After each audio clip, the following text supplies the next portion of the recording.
rồiចាប់ផ្ដើមសងសឹកមិត្តភ័ក្តិដែលធ្លាប់សម្លាប់នាងបានបដូរក្រវិលคล้ายៗដែលមិត្តភ័ក្តិឲ្យមកពាក់ក្រវិលពេជ្រពិតប្រាកដវិញនាងបានបង្ហាញខ្លួនយ៉ាងស្រស់សោភានៅចំពោះមុខ Annie ដោយធ្វើពូជជាមិនដឹងថាវាជាកម្មវិធីជួបជុំមិត្តរួមថ្នាក់រួចក៏ជម្រាបសួរមិត្តដោយភាពជឿជាក់មីណាបានសួរដេញដោលនាងទាំងមិនពេញចិត្តថាឯងថែមទាំងគប់ពីម៉ូតក្រវិលតាម Annie ទៀតផងនៅតែគួរឲ្យរំខានដូចមុនដដែល Zoe បានធ្វើជាអង្អែលសក់ដើម្បីបង្អួតក្រវិលនោះមនុស្សនៅក្បែរនោះចាប់ផ្ដើមធ្វើការប្រៀបធៀបហើយដឹងថាវាមិនមែនជាម៉ូតតែមួយនោះទេរបស់ Zoe មើលទៅមានតម្លៃខ្ពស់ចំណែករបស់ Annie មើលទៅថោកជាងមិត្តភ័ក្តិដទៃទៀតក៏យល់ច្បាស់ភ្លាមថា Annie ទេតើដែលពាក់របស់คล้ายៗពេលនេះ Annie បានคล้ายជាធ្លុកសម្រាប់ជាសោចំអកវិញ Zoe ឃើញថាជំហានដំបូងរបស់នាងទទួលបានជោគជ័យហើយនាងក៏ដើរសម្ដៅទៅបន្ទប់ទឹកយោងតាមការចងចាំពីជាតិមុនមនុស្សមួយចំនួននឹងចូលទៅក្នុងបន្ទប់ទឹកក្នុងពេលឆាប់ៗដើម្បីនិយាយដើមនាងគ្រប់យ៉ាងបានកើតឡើងដោយការពីជាតិមុនមែនប៉ុន្តែលើកនេះ Zoe បានធាក់ទ្វារបន្ទប់ទឹកបោកដោយខ្លួនឯងតែម្ដង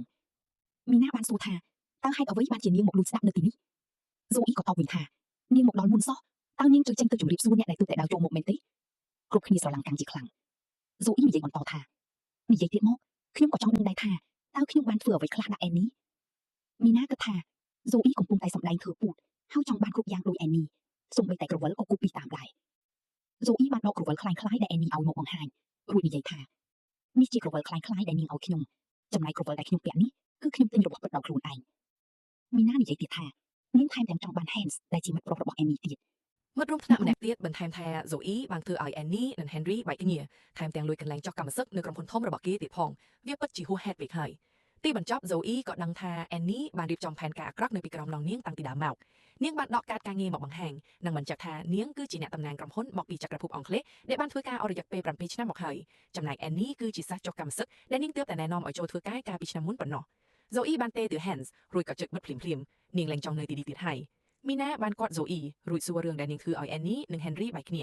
Zoe សារភាពថានាងពិតជាមានចិត្តលើ Henry មែនប៉ុន្តែ Henry មិនបាយតាក់ទងជាមួយ Annie ឡើយនាងក៏សួរ Annie វិញថាបើឯងនិយាយថាខ្ញុំធ្វើឲ្យបែកគ្នាចុះការដែលរាប់អានគ្នាឯងមិនដឹងខ្លួនឯងទេអីថាបានតាក់ទងគ្នាឬអត់មីណាក៏ចេញមុខការពារ Annie ភ្លាមនិងបន្ទំ Zoe ថាជាមនុស្សតូចចិត្តតូចថ្លើម Zoe តបវិញទាំងកំហឹងថាអ្នករកគ្នាទេចិត្តចង្អៀតទើបខ្ញុំធ្វើបែបនេះវិញតើភ្លេចអត់ហើយឬកាលពីមុនអ្នករកគ្នារហូតដល់ Henry ដើរចូលមកគេបាននិយាយយ៉ាងច្បាស់ថាគេមិនដែលតាក់ទងជាមួយ Annie ឡើយរួចក៏ញញឹមជម្រាបសួរ Zoe